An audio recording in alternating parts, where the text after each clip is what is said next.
Guys, good morning. Welcome back to Koyal family food and blog. Guys, आज मैं अपनी सुबह से लेके शाम तक की दिनचर्या को आप सब लोगों के साथ शेयर कर रही हूँ। अभी टाइम हो रहा है सुबह का।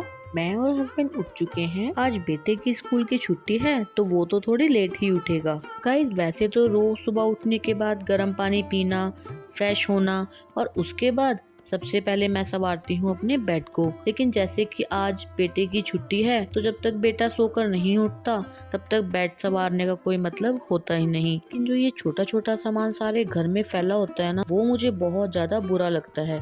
तो सुबह उठते ही सबसे पहले मैं उसे ठिकाने लगाती हूँ, यानी कि सभी चीजों को अपनी जगह पे रखना। चलिए, फिलहाल आ गई हूँ मैं दूसरे रूम में, क्योंकि उस रूम में तो बेटा सोया हुआ है। गाइस, वैसे तो मेरा बेटा पूरे घर में तूफान मचाने में माहिर है, लेकिन मेरा बेटा अक्सर इसी रूम में बैठकर पढ़ना पसंद करता है। तो इस रूम में कभी उसका स्टडी टेबल, कभी स्टेशनरी आइटम्स, कभी बैग, कभी बुक्स पड़ी ही रहती हैं। चलिए, कोई बात नहीं, बच्चों का काम है फैलाना और माँ का काम है संवारना। गाइस, मुझे पर्सनली ऐसा लगता है कि हमें सुबह उठते ही ना सबसे पहले अपने बेड को संवार लेना चाहिए। बेड को साफ सुथरा करते ही घर भी काफी हद तक साफ सुथरा लगने लग जाता है। फिलहाल मैं इस रजाई को तय लगा रही हूँ जो रात को बेटे ने ली होगी और टेढ़ी मेढ़ी तय लगा के साइड में रख दी थी। अब मैं इसको उसकी जगह पर पहुंचा रही हूँ, क्योंकि मुझे बेड पर फैली हुई रजाई बहुत बुरी लगती है। फिलहाल रजाई तो मैं रख आई हूँ उसकी जगह पर, और मुझे आज चादर तो ऐसा लग नहीं रहा कि झाड़ने की जरूरत है, क्योंकि ये बेड बहुत कम यूज होता है। गाइस, मैं ना अपने काम को जानबूझ के नहीं बढ़ाती। अब मैं चाहती तो इस चादर को उतार कर, झाड़ कर फिर बिछाती, लेकिन सच में मुझे बिल्कुल भी जरूरत नहीं लग रही है। मेरे हाथ ये बैग दोबारा लग गया है। इस बैग में है कुछ सूट्स जो मैंने निकाले थे बेड के अंदर से कुछ दिन पहले सिलवाने के लिए, लेकिन मुझे याद ही नहीं रहते।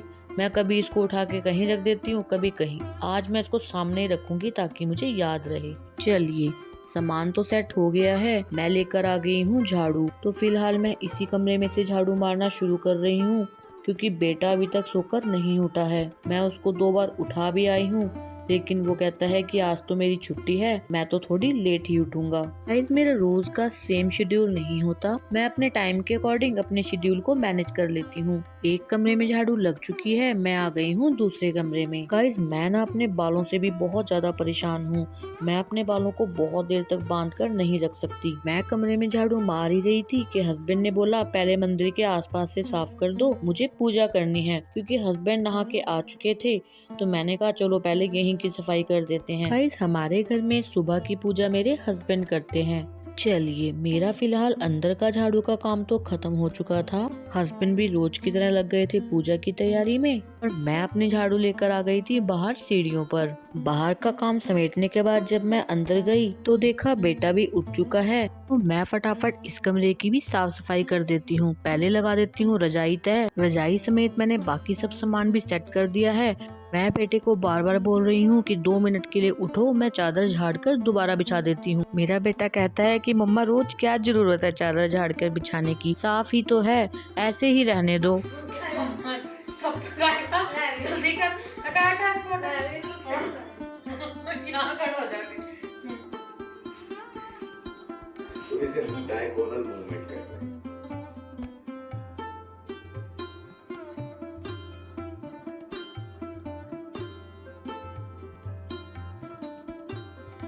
चलिए, चादर मैंने बिछा ली है और झाड़ू भी मेरी लग चुकी है। तो मैंने झाड़ू लगाने के बाद सब सामान सेट करने के बाद करती हूँ डस्टिंग। मेरे ख्याल से अक्सर लोग झाड़ू लगाने से पहले डस्टिंग करते हैं, लेकिन मैं ना ये सोचती हूँ कि झाड़ू लगाते हुए जो डस्ट उड़ती है वो डस्टिंग करने के बाद मतलब दोबारा सब सामान पे बैठ जाती है। झाड़ू लगाने के बाद ही सभी डस्टिंग करती हूँ, उसके बाद मैं पोछा लगाती हूँ। मैं डस्टिंग कर ही रही थी कि बेटे ने और हस्बैंड ने बोला कि पहले हमें नाश्ता बनाकर दे दो, फिर आप अपने काम में लगे रहना। वैसे भी आज हस्बैंड की मॉर्निंग ड्यूटी नहीं है, नाइट ड्यूटी है। बेटे की छुट्टी है तो उसी हिसाब से शेड्यूल चल रहा है। ब्रेकफास्ट मैंने बनाकर दे दिया है। मैं फिर दोबारा लग गई हूँ अपने काम में। मोस्ट मेरा सारा काम हो गया है, बस बचा था पोछे लगाने का काम। तो मैं अक्सर हाथ से ही पोछे लगाया करती हूँ। गाइस, मैंने काफ़ी चीज़ें बीच में स्किप करके दिखाई हैं। अगर मैं सारे घर में पोछे लगाते हुए आपको दिखाऊं तो आप बोर हो जाएंगे। सारे घर में पोछा लगाने के बाद मैं आ गई थी बाहर, और यहाँ बाहर भी मैं कभी कभी पोछा लगा देती हूँ और कभी कभी धो देती हूँ।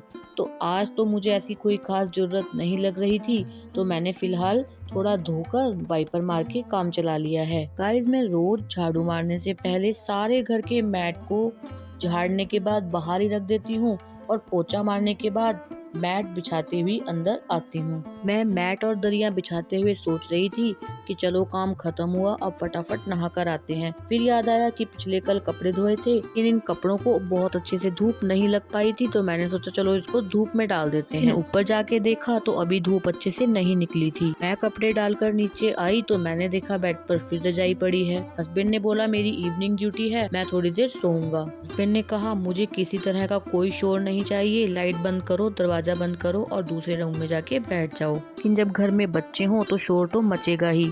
अब मेरा काम ये होता है कि बेटे को तब तक शांत रखो जब तक हस्बैंड सो रहे हैं। चलिए, मैंने अपना सारा काम खत्म कर लिया है और नहा धोकर आ गई हूँ। और नहाने के बाद आज मेरा मन कर रहा था कि मैं चाय पीऊँ गरम गरम, अदरक वाली। लेकिन मेरा बेटा ऐसा है, उसको पूछो चाय पियोगे तो वो बोलेगा हाँ, और दूध के लिए बिल्कुल मना। इसीलिए मैंने सोचा कि मैं भी उसके साथ में बैठ के दूध ही पीती हूँ, ताकि इस बहाने वो दूध पी ले। गाइज, मैं ना पूरे दिन में कोई एक ऐसा समय निकालती हूँ जब मैं अपने बेटे के साथ ढेर सारी बातें कर सकूँ।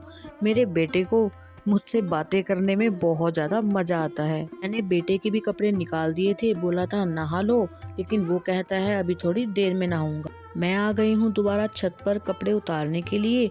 कपड़ों को सूखते हुए 1 से 1.5 घंटा हो गया था, तो मैंने सोचा चलो अब कपड़े भी उतार लेते हैं। गाइस, अब ना मौसम में काफी बदलाव आ गया है, यानी कि छोटे छोटे कीट पतंगे या चींटियां भी कपड़ों के साथ कभी कभी आ जाती हैं। तो मैं अक्सर सभी कपड़ों को झाड़ कर ही नीचे लेकर जाती हूँ। गाइस, मैं तो हैट्स ऑफ करती हूँ उन लेडीज को कि जो सुबह सुबह ही पता नहीं कैसे अपना सब काम खत्म कर लेती हैं। मेरी कुछ फ्रेंड्स हैं, वो कहती हैं कि पता नहीं तू कैसे पूरे पूरे दिन लगी रहती है काम में, हमारा काम तो 9 बजे ही खत्म हो जाता है। लेकिन मेरी समझ से यह सब कुछ बाहर है। अब आपके सामने मैं सुबह से लगी हुई हूँ, लेकिन अभी तक भी मेरा काम खत्म नहीं हुआ है। अभी मैं कपड़े उतार कर लाई हूँ, अब इनको तय भी करना है, इनको रखना भी है। और आज हस्बैंड ने बोला है कि चलो आज दोपहर में कुछ नहीं खाना, सीधे शाम को ही खाना खाएंगे। चलिए, फिर भी दोपहर के खाना बनाने की तो मेरी छुट्टी हो गई है। बेटे से पूछा है तो वो भी कह रहा है कि अभी मुझे कुछ भी नहीं खाना। बहुत बार कहने के बाद आखिरकार बेटा भी नहाकर आ गया है। छुट्टी वाले दिन ये बहुत ज्यादा नखरे दिखाता है नहाने में, कहता है आज मेरी छुट्टी है तो मेरी नहाने की भी छुट्टी है।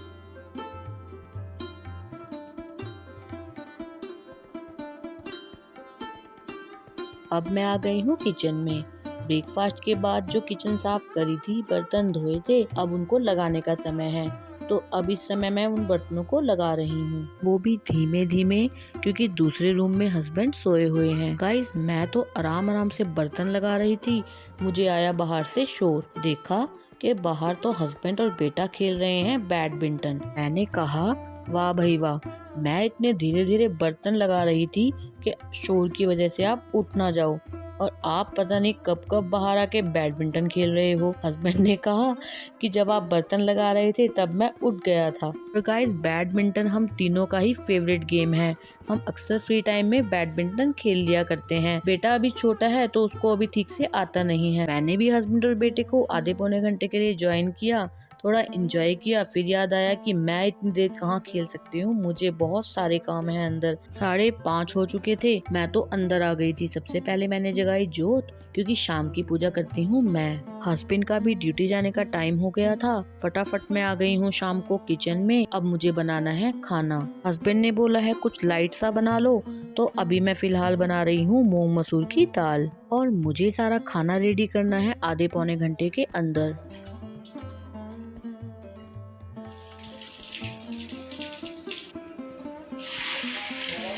मैंने फटाफट से दाल उबाल दी है, तड़का तैयार कर दिया है और एक तरफ गूंद लिया है आटा। हस्बैंड और बेटा भी अंदर आ गए हैं और हस्बैंड बोल रहे हैं साथ में चाय भी रख लो। तो मैंने एक तरफ रख ली है चाय, आटा भी गूंद गया है, मसाला भी हो गया है तैयार और मैंने चाय भी छान ली है। और चाय पीना मेरा फेवरेट काम है, मैं ये काम बहुत शिद्दत से करती हूँ। हम चाय पी ही रहे थे कि हस्बैंड के फ्रेंड का फोन आया कि मेरे लिए भी एक खाना पैक करा कर लाना। मैंने फटाफट से 2 डिब्बियों में दाल को पैक कर दिया है। एक तरफ बना लिए हैं मैंने फटाफट फुलके। फटाफट कर लिया है हस्बैंड का लंच बॉक्स पैक, क्योंकि अब हस्बैंड के ड्यूटी जाने का समय हो गया है। चलो हस्बैंड के जाने के बाद हम भी खाना खा ही लेंगे। हस्बैंड जा रहे हैं ड्यूटी, लेकिन मेरा काम अभी तक खत्म नहीं हुआ है। हस्बैंड के जाने के बाद खाना खाने के बाद मैंने लगाए कपड़े तय। और गाइस, आपको मेरी ये वीडियो कैसी लगी है प्लीज मुझे कमेंट करके जरूर बताइएगा। आज मैंने अपनी पूरी दिनचर्या आपके साथ शेयर करी है। गाइस, अगर वीडियो थोड़ी भी अच्छी लगी हो तो प्लीज वीडियो को लाइक कीजिएगा और चैनल को सब्सक्राइब जरूर कीजिएगा। Good bye.